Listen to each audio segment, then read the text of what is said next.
बारिश। तो इसका भी एक आगे का वर्जन डेवलप हुआ है, जो कि जो हमने छोटा बांध लगाया था, यहाँ पे काफी बड़ा बांध लगाया गया है। इसमें फिश पालन भी हम लोग कर सकते हैं। हमारे गांव के पास का डैम है, उसके साथ साथ यहाँ पे जो ऊपर से कैनाल पास किया गया है नदी के ऊपर से, मोटर लगानी पड़ेगी, पाइपलाइन बिछानी पड़ेगी। तो ये जो पानी आता है, ये साल में जो है 12 महीना इसमें पानी चालू नहीं रहता है। कि जहाँ हमारी 1 घंटा मोटर चलती थी, वहाँ पे अब जो है 3-3, 4-4 घंटा जो है गर्मियों में मोटर चलती है। लेकिन जितना महत्वपूर्ण है, जितना इंपॉर्टेंट हम देते हैं, लेकिन उतना ही बारिश जो है ये दगेबाज भी है।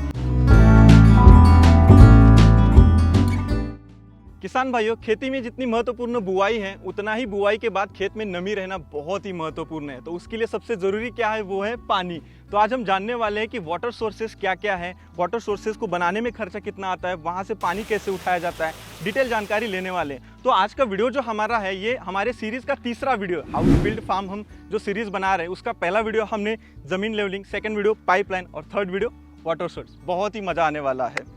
देखिए, हज़ारों साल से हम खेती कर रहे हैं, वो जो है बारिश के पानी के ऊपर कर रहे हैं, लेकिन 12 महीने जो है बारिश होती नहीं है वहाँ पे। तो वहाँ पे क्या है कि कृत्रिम सिंचाई जो प्रणाली है, वो टेक्नोलॉजी ने जन्म दिया। ऐसे कहा जाता है कि ईरान के दक्षिणी हिस्से में, यानी कि खुजिस्तान में, वहाँ पे जो है सहस्त्र शताब्दी में सिंचाई को शुरुआत हुई। उसके बाद जो है सिंधु संस्कृति में ईस्वी सन 4500 के पहले वहाँ पे जो है सिंचाई को शुरुआत हुई। और सबसे महत्वपूर्ण बात यह है कि कैनाल की जो सिंचाई सिस्टम है, वो भी जो है ईस्वी सन पूर्व 2000 और 2600 के बीच में हुई। तो देखिए, हमारे दुनिया भर में जो है लगभग 28 लाख किलोमीटर जो है ज़मीन जो है कृत्रिम सिंचाई के नीचे आती है 2002 के हिसाब से। और 2012 में वही ज़मीन जो है 32 लाख किलोमीटर हो गई दोस्तों, यानी कि हमारा भारत जो है उतनी हो गई। तो ये सोचने वाली बात है।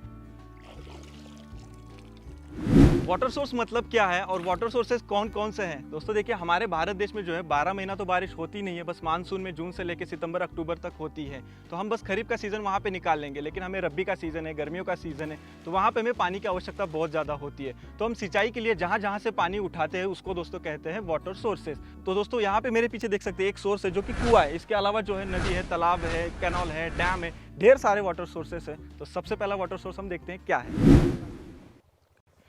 दोस्तों, आपको लगता होगा कि हमारी ज़्यादातर खेती जो है रेन के ऊपर, नदी के ऊपर निर्भर करती होगी, लेकिन ऐसा नहीं है। ज़्यादातर खेती जो है 65% जो है हमारी खेती भूजल, यानी कि ज़मीन के अंदर का अंडरग्राउंड वाटर, जैसे कि बोरवेल हुआ, कुआं हुआ, इसके ऊपर ज़्यादा डिपेंड करती है। और बाकी की 35% जो है, जैसे कि नहर हुआ, तालाब हुआ, नदी हुआ, उसके ऊपर डिपेंड करती है। तो हमारे कुएँ के पास से भी ये देखिए छोटी से जो है नाला गुजरा हुआ है। जैसे हमने आपको दिखाया था हमारे इंट्रो में, छोटा सोर्स था, वहाँ से ये पानी आ रहा है। हमारा जो बड़ा एक तालाब है गांव का, वहाँ से ये स्टार्ट होता है।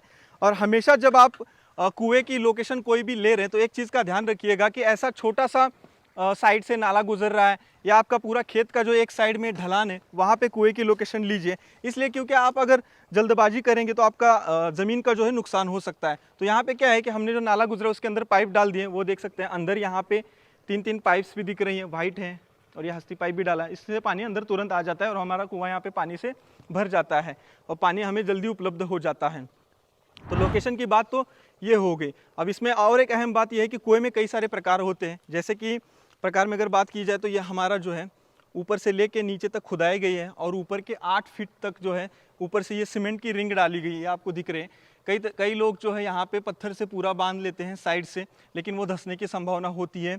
और अभी हाल ही में हम एक नगर में गए थे ट्रिप पे, तो वहाँ पे हमने देखा था कई सालों पुराना, 100 साल पुराना कुआं था। दोस्तों, अभी मैं जहाँ पे खड़ा हूँ 100 साल से ज़्यादा हो गए इस कुएं को। इस कुएं की खासियत क्या है, आप नीचे देख सकते हैं, आपको पूरा जो है तल दिखाई दे रहा है, एकदम जैसे स्विमिंग पूल का पानी होता है वैसे है। और उससे भी खास बात क्या है कि नीचे से ऊपर तक पूरा बांध दिया गया है, पत्थर से देख सकते हैं। पुराने ज़माने में इतनी बड़ी बंधाई नीचे से ऊपर तक करना मतलब एक सोचने वाली बात है। आज के ज़माने तो हम ईंटा सीमेंट लगा देते हैं, लेकिन यहाँ पे तो ऐसा कुछ लगाया नहीं है।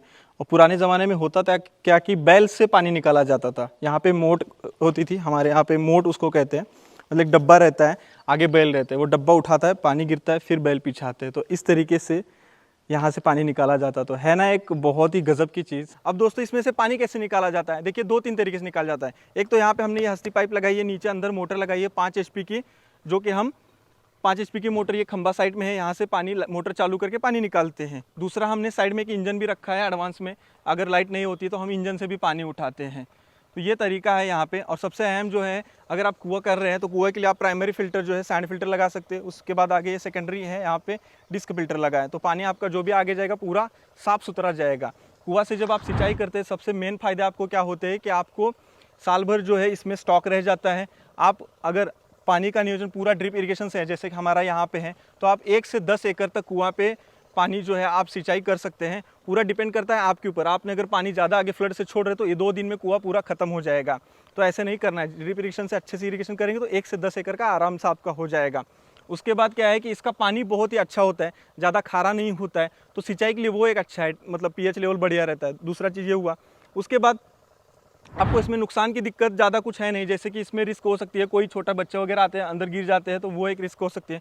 उसके लिए आपको साइड से ये बड़ा लेना है। एक और रिस्क ये है कि अगर हमारे 1-2 साल हमारे एरिया में बारिश नहीं होती है तो भूजल स्तर कम हो जाएगा और हमारे कुएं में पानी नहीं आएगा, तो ये एक हो सकता है। तो जितना हम गहराई में जाएंगे और साइड ड्रिलिंग करेंगे, हमारे कुएं में साइड ड्रिल भी होता है, साइड ड्रिल अगर करेंगे तो वहाँ पर भूजल स्तर हमारा और कुएँ का बढ़ जाएगा। तो अब यहाँ पर खर्चे की अगर बात करें तो देखिए, हमारे यहाँ पे जो है ऊपर से लेके 10 फीट तक 40 से 50 हज़ार खर्चा हो जाता है, और पूरा वहाँ से आगे हर एक फीट का हमें 9 से 10 हज़ार रुपये खर्चा हो जाता है। यानी 10 फीट खुदाई करनी है वहाँ से नीचे तो 1 लाख रुपये खर्चा हो जाता है। तो टोटल अगर 30 फीट का करना है तो हमें 2.5 लाख के आसपास खर्चा हो जाता है। यहाँ पे 30 बाई 30 का, 30 बाई चौड़ाई, 30 बाई मतलब 30 नीचे ऐसे। लेकिन दोस्तों खर्चा पूरा डिपेंड करता है आपके ज़मीन के ऊपर, आपके एरिया के ऊपर, आप कितना चौड़ाई गहराई कितना ले रहे हैं उसके ऊपर। तो ये तो हुआ हमारा महाराष्ट्र का लोकप्रिय सोर्स जो कि कुआं। बोरवेल यानी कि ट्यूबवेल हम जिसको कहते हैं, बोरवेल एक बहुत ही महत्वपूर्ण सोर्स है दोस्तों। हमारे भारत देश में जो है बहुत जगह पे बोरवेल की जाती है। बोरवेल यानी क्या है कि हम सीधा ज़मीन में ड्रिलिंग करते हैं और अंदर का पानी बाहर निकालते हैं। तो ये होता क्या है कि बड़ी मशीन होती है, उससे ड्रिलिंग करते हैं, उसकी साइज़ रहती है 4.5 इंच से लेकर 12 इंच तक बड़ी होल कर सकते हैं हम। वो खुदाई करते हैं 300, 400, 500 फीट तक, वहाँ का पानी हम निकालते हैं और खेती में सिंचाई करते हैं। लेकिन ये पानी हर जगह पे अच्छा लगेगा ऐसा नहीं है। तो इसमें खर्चा कितना आता है, तो ये 1 फीट के हिसाब से 70-75 रुपये 1 फीट में इसमें खर्चा आता है। अगर आप 100 फीट खुदाई कर रहे हैं तो 7,000, 7,500 आपका खर्चा हो जाएगा। और उसके बाद ऊपरी सतह में जो धंसने वाली ज़मीन होती है उसमें केसिंग डाला जाता है, यानी कि प्लास्टिक का पाइप डाला जाता है। वो अगर आप 10 फीट डालते हैं तो उसमें पर फीट 500 रुपये खर्चा आता है, वो 5,000 आता है। तो जैसे आप ड्रिलिंग करेंगे, जैसा बोरवेल खुदाई करेंगे, उस हिसाब से खर्चा आता है आपके एरिया के अनुसार। इसके फ़ायदे क्या होते हैं, देखिए हम क्या है कि कम जगह में ये बोरवेल होता है, पानी हम ज़्यादा गहराई का निकाल सकते हैं, ये फ़ायदा है। और सबसे दिक्कत इसमें क्या आती है कि मतलब प्रॉब्लम्स की, हम पानी का साठा नहीं कर सकते, स्टॉक नहीं कर सकते। जितना होल में पानी है उतना ही आएगा। अगर मान लीजिए आपका बोरवेल कोई अच्छे झरना में नीचे हो गया तो अच्छी बात है, नहीं तो स्टॉक नहीं होगा। और एक दिक्कत है कि इसमें खारा पानी रहेगा, वो कंटिन्यू हम सिंचाई करेंगे, हमारी इरिगेशन चोक हो जाएगी। तो ये एक लिमिटेड सोर्स है। अगर आपके पास और कोई सोर्स नहीं है तब जाके आप इस सोर्स के इस्तेमाल तभी करिएगा। अब तालाब सोर्स देखिए, तालाब में 2-3 प्रकार है। जैसे कि हम एक कृत्रिम तालाब खुदाई करके वहाँ पे पेपर डाल के एक बनाते हैं। दूसरा चीज़ क्या है कि हमारा गांव में एक बड़ा तालाब होता है जहाँ से हम पानी पीते हैं और हमारा पूरा गांव वहाँ पे पानी उठा के खेती करता है। और तीसरी चीज़ जो ये होती है कि हमारे खेत के बीच में कहीं कहीं ऐसे छोटे छोटे ड्रेनेज वाले तालाब होते हैं। हमारे मराठी में इसको जो है पाजर तालाब कहते हैं, यानी कि पानी आगे से ड्रेनेज होता है। जैसे यहाँ पे भी देख सकते हैं, पानी जो है हल्का हल्का गीला होता है और यहाँ पे इकट्ठा जमा होता है और नीचे नीचे नीचे वहाँ से ड्रेनेज होता रहता है। तो आप हिंदी में क्या कहते हैं, आप इस तालाब को कमेंट में ज़रूर बताइएगा। अगर इसकी थोड़ी सी कहानी मैं आपको बताऊँ तो क्या होता है कि हमारा वो गन्ना का खेत देख सकते हो, ऊपर गन्ना खेत है, उसके ऊपर 50 एकड़ 100 एकड़ जो है चढ़ान है ऊपर, और उसके नीचे इधर ढलान है पूरी, धीरे धीरे धीरे। तो जब बारिश होती है तो ऊपर का पूरा पानी जो है ढलान से इधर आता है और इधर पूरा जमा हो जाता है। और दोनों साइड में देख सकते हैं ऊंचाई है, तो पानी यहाँ पे काफ़ी जमा हो जाता है। और आगे पानी रुकने के लिए यहाँ पे बांध मार दिया, उसके ऊपर पत्थर बड़े बड़े लगा दिए गए हैं ताकि पानी एकदम से नीचे ना चला जाए। तो इस तरीके से ये पाजर तालाब जो है, ड्रेनेज तालाब यहाँ पे है। जब जब इसमें पानी हमने खुद भी डालते हैं, हमारे पास से यहाँ से कैनाल गया है, उसके नीचे मेरा आधा एकड़ पॉली हाउस है, मेरी ज़मीन आसपास पूरा है। तो जब कैनाल चालू होता है, कैनाल को भी पानी हम इसमें डालते हैं, बरसात का भी आता है। तो इसका जो पानी पर्कुलेशन होता है ना, इसके नीचे भी एक कुआं है, मेरे भी 2-3 कुएँ नीचे हैं, तो सारा पानी जो है कुएँ में वहाँ जाता है। तो गर्मी में यही मेरा अनुभव रहा है कि जहाँ हमारी 1 घंटा मोटर चलती थी, वहाँ पे अब जो है 3-3, 4-4 घंटा जो है गर्मियों में मोटर चलती है। ड्रिप इरिगेशन पे मेरा पूरा खेत जो है वहाँ पे सिंचाई हो जाती है।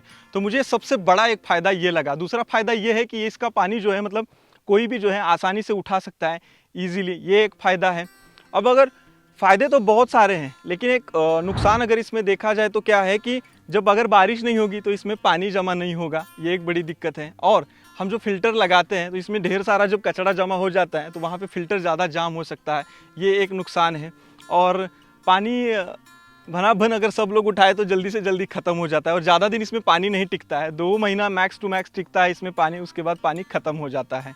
और इसकी खुदाई जो है खर्चे की अगर बात करें तो देखिए ये 2002 में जब सूखा अकाल पड़ा था उस टाइम पे गवर्नमेंट में फंडिंग किया था और लोगों को काम देने के लिए मनरेगा तहत वहाँ पे ये खुदाई हुई थी। और इस तरीके से देख सकते हैं चौकोन चौकोन आपको यहाँ पे हर जगह पे गड्ढे दिखेंगे छोटे छोटे छोटे छोटे।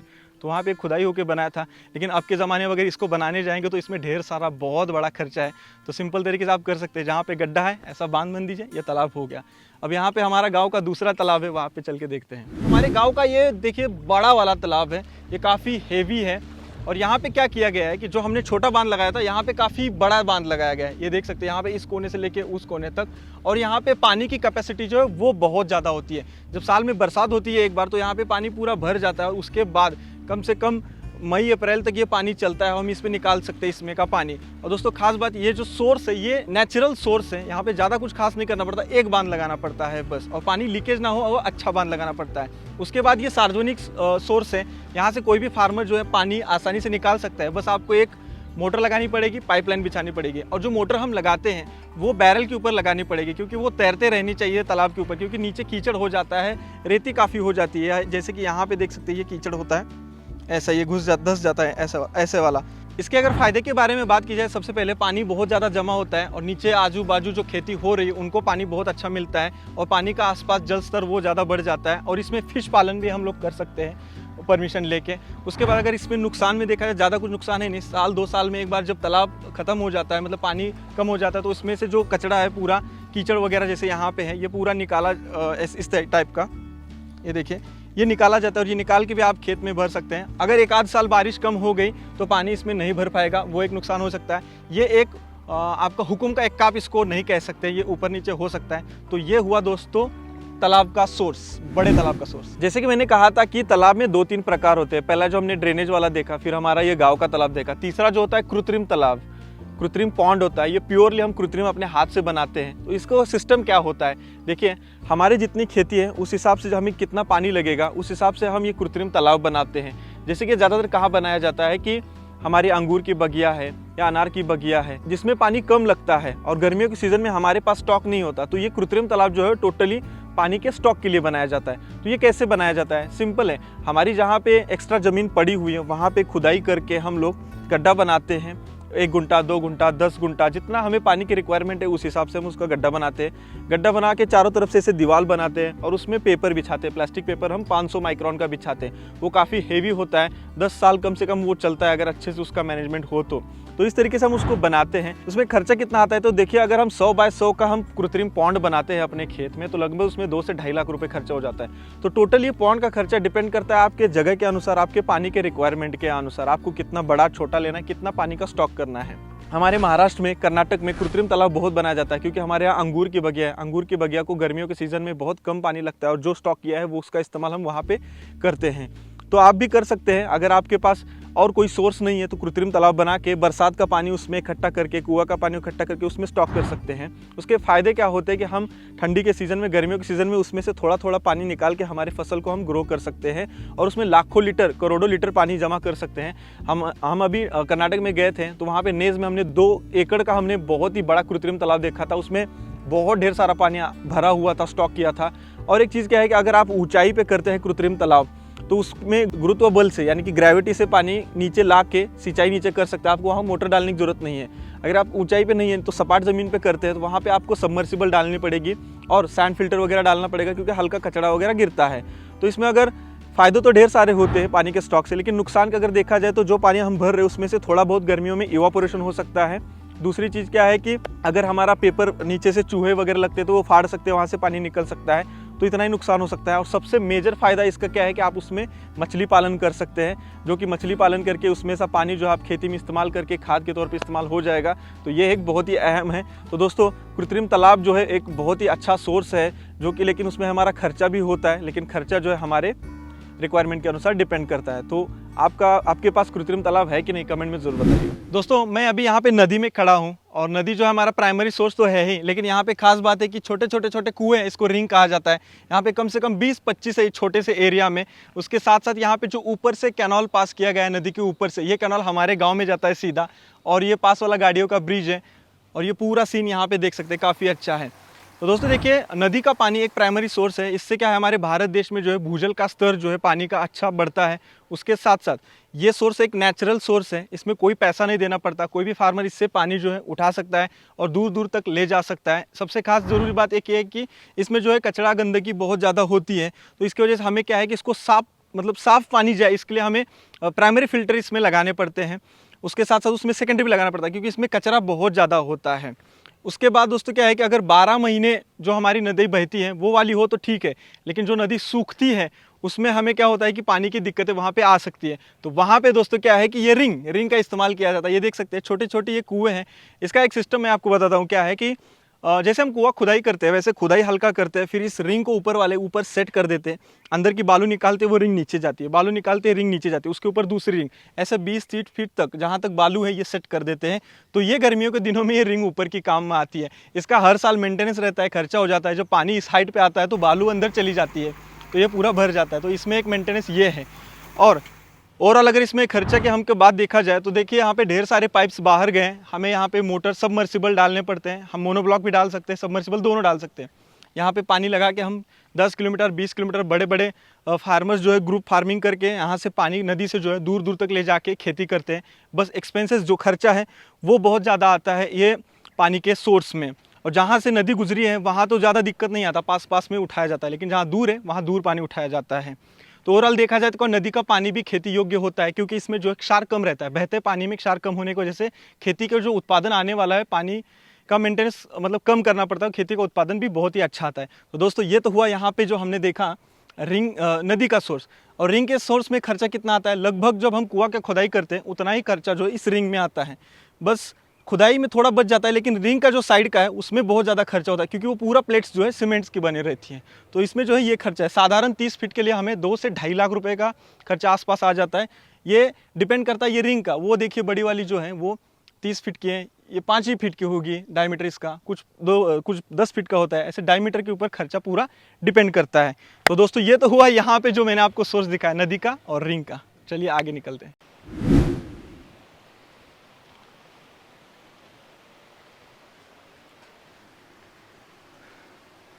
तो दोस्तों हमने नदी का सोर्स देखा, लेकिन नदी के ऊपर नेक्स्ट लेवल का सोर्स क्या होता है, तो ये मेरे पीछे देख सकते हैं ये डैम बनाया गया है। हालांकि ये छोटा सा डैम है, लेकिन इससे बहुत बड़े बड़े डैम होते हैं। ये हमारे गांव के पास का डैम है। जो हमने नदी देखी थी वही नदी के ऊपर है। देखिए पानी कैसे गिर रहा है।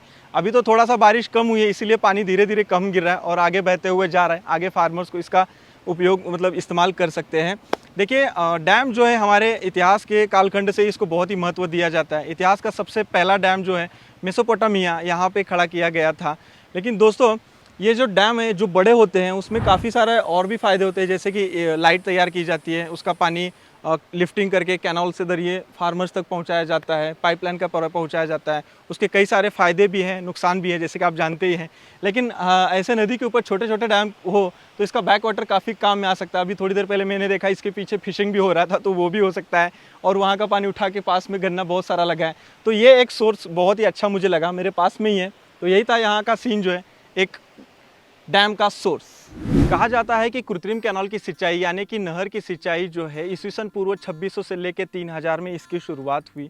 एक ऐसे भी माना जाता है कि जो नदी का बहाव है वो देख के लोगों को आइडिया आया कि हम लोग भी जो है इस बहाव को चेंज करके ऐसे जो है कैनाल से जो है सिंचाई कर सकते हैं। तो वहाँ से एक आइडिया हुआ। तो दोस्तों सबसे अहम बात की जो अभी हम यहाँ पे जो कैनाल में खड़े हैं, ये नहर में खड़े हैं, मैं 70 किलोमीटर पे भी खड़ा हूँ जहाँ से ये कैनाल स्टार्ट होता है दोस्तों। तो देखिए ये कैनाल जो है बनाने में जो है बहुत ही बड़ा खर्चा है। इसको पूरा जो है हैंडल मैनेजमेंट गवर्नमेंट देखती है। और जहाँ पे सूखे का इलाका है, जहाँ पे पानी की कमी है, ज़्यादातर वहीं पे ये जो है कैनाल का काम होता है, नहर बनाई जाती है। और जहाँ पे नदी है या डैम है वहाँ से ये कैनाल स्टार्ट होता है। वहाँ से ढलान से होते होते राउंड घूमते घूमते काफ़ी सैकड़ों गाँव को कवर करते हुए ये आता है और आगे पानी देते हुए जाता है। तो ये कह सकते हैं ये एक लाइफ लाइन ही है। ये पानी बहुत ही इम्पोर्टेंट है दोस्तों ये कैनाल का। तो ये जो पानी आता है ये साल में जो है 12 महीना इसमें पानी चालू नहीं रहता है। जैसे कि बरसात के दिन में पानी की जरूरत नहीं थी, बारिश गिरती रहती है, लेकिन बरसात के बाद रब्बी का सीज़न होता है, गर्मियों का सीज़न होता है। रब्बी में हमें 2 से 3 बार पानी आता है, गर्मियों में 3 से 4 बार पानी आता है, लेकिन उस पे बीच में जो है गैप रहता है। तो उस टाइम पे हमें क्या करना पड़ता है कि इसमें जो पानी आ रहा है, इस पानी का जो है हमें वाटर सोर्स, जैसे कि हमारा कृत्रिम पॉन्ड होता है, कुआँ होता है, तालाब होता है, जैसे कि बगल में मेरा तालाब है, आपने भी देखा, उसमें मैं इसका पानी उठा के उसमें डाल देता हूँ।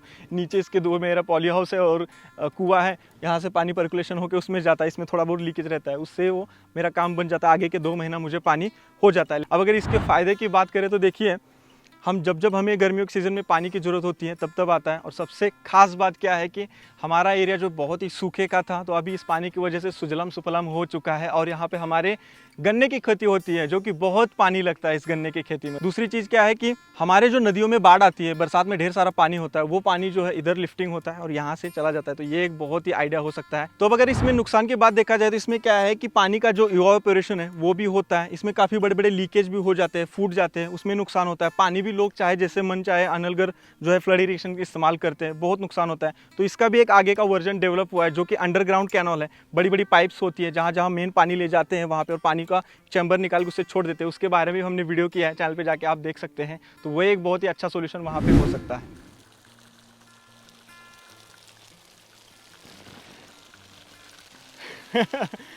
बारिश, लेकिन यहाँ पे जो है कृत्रिम बारिश हो रही है, लेकिन हमारी जो रियल वाली बारिश होती है वो हमारा प्राइमरी मेन सोर्स है। लेकिन दोस्तों, पारंपरिक ज़माने से जो है बारिश के ऊपर हम लोग खेती करते आ रहे हैं कई सारे सालों से, लेकिन जितना महत्वपूर्ण है, जितना इंपॉर्टेंट हम देते हैं, लेकिन उतना ही बारिश जो ये दगेबाज भी है।